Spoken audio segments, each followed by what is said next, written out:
ছাত্র জনতার গণ অভ্যুত্থানে গত ৫ আগস্ট শেখ হাসিনার দেশ ত্যাগের পর থেকে পলাতক আছেন পুলিশের অন্তত ৫৭ ঊর্ধ্বতন কর্মকর্তা।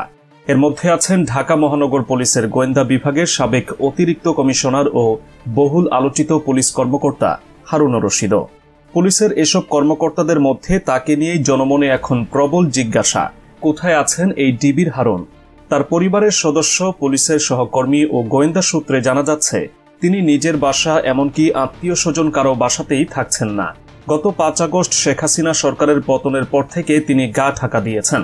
তবে আরেকটি সূত্রে নিশ্চিত হওয়া গেছে ডিবির এই কর্মকর্তা ৬ আগস্ট গণপিটুনির শিকার হয়ে রাজধানীর একটি বিশেষায়িত হাসপাতালে চিকিৎসাধীন।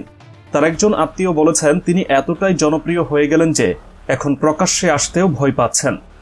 ৫ আগস্ট সোমবার ছাত্র জনতা ঢাকা অভিমুখে লং মার্চের ঘোষণা দিন পুলিশ অতিরিক্ত বল প্রয়োগ করবে, এমনটাই আগের দিন জানিয়েছিলেন ঢাকা মহানগর পুলিশের সাবেক কমিশনার হাবিবুর রহমান।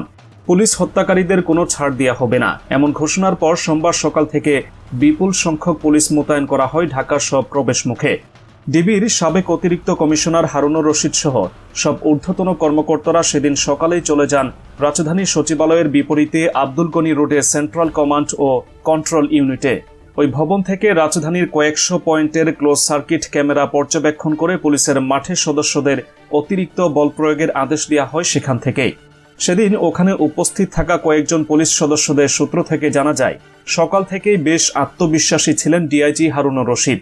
ঘণ্টায় ঘণ্টায় তিনি মাঠের পুলিশদের সাথে যোগাযোগ রাখছিলেন এবং মাঠের কর্মকর্তাদের বলছিলেন সোমবারই হবে শিক্ষার্থীদের আন্দোলনের শেষ দিন, এরপর দেশের পরিস্থিতি স্বাভাবিক হয়ে যাবে।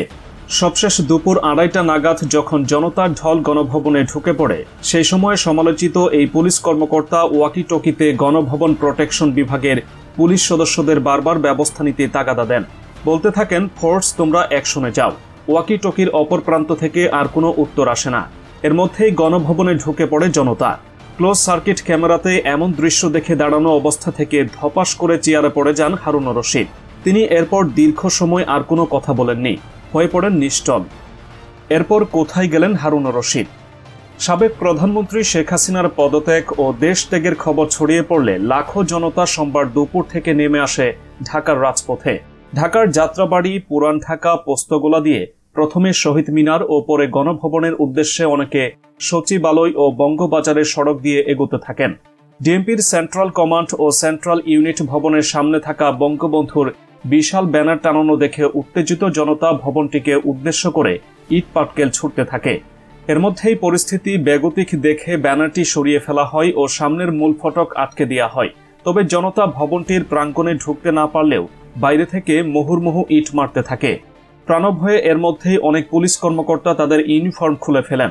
গেঞ্জি বা অন্য কোনো পোশাক পরে সেন্ট্রাল কমান্ড ও কন্ট্রোল ইউনিট ভবনের পেছনের প্রায় ১৩ ফুট দেয়াল টপকে পুলিশ সদর দপ্তরের সামনে রাস্তায় পড়েন।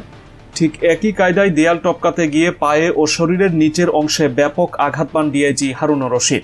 পরে সেখান থেকে তিনি আইজিপির সাথে চলে যান পুলিশ সদর দপ্তরে। বিকালে পরিস্থিতি কিছুটা স্বাভাবিক হলে আবারও পুলিশ সদর দপ্তর লাগোয়া ঢাকা দক্ষিণ সিটি কর্পোরেশনের দেয়াল টপকে কোনো রকমে প্রাণে বেঁচে ফেরেন হারুন। ওই দিন রাতে তিনি কোথায় ছিলেন সে বিষয়ে নিশ্চিত করে কিছু জানা যায়নি। তবে পুলিশের একটি সূত্র বলছে তিনি কূটনৈতিক এলাকায় একটি দূতাবাসে বা হাই কমিশনে আশ্রয় নেন। ২০০৬ সালে ডিভি লটারিতে আমেরিকায় ভিসা পান হারুনের স্ত্রী। বৈধ ভিসা থাকায় সেই সূত্রে আমেরিকা পালানোর চেষ্টা করেন তিনি। যোগাযোগ করেন মার্কিন দূতাবাসেও, নিশ্চয়তা চান তাকে অক্ষত অবস্থায় বিমানবন্দরে বিমানে তুলে দিয়ে আসার। তবে কূটনৈতিক সূত্র জানায় তার প্রস্তাব নাকচ করে দেয় দূতাবাস। পরে তিনি সেখান থেকে ফিরে আসেন। এরপর বিকালে কাউন্টার টেরোরিজম ইউনিটের সোয়াটের একটি গাড়ি তাকে মিরপুরের দিকে একটি জায়গায় দিয়ে আসে। সেখানে কিছু ব্যক্তির সাথে আলাপ করে বিমানবন্দর দিয়ে পালানোর চেষ্টা করেন হারুন। গাড়িতে করে পৌঁছেও যান বিমানবন্দরে। তবে বিমানবন্দর টার্মিনালে প্রবেশের আগেই জনতা তাকে দেখে চিনে ফেললে মারধরের শিকার হন। গুরুতর আহত অবস্থায় তাকে সেখান থেকে নিয়ে যাওয়া হয় রাজধানীর একটি বিশেষায়িত হাসপাতালে। সবশেষ খবর পাওয়া পর্যন্ত হারুন সেখানেই চিকিৎসাধীন অবস্থায় আছেন। সংবাদটি সংগ্রহ করা হয়েছে দ্য বিজনেস স্ট্যান্ডার্ড থেকে।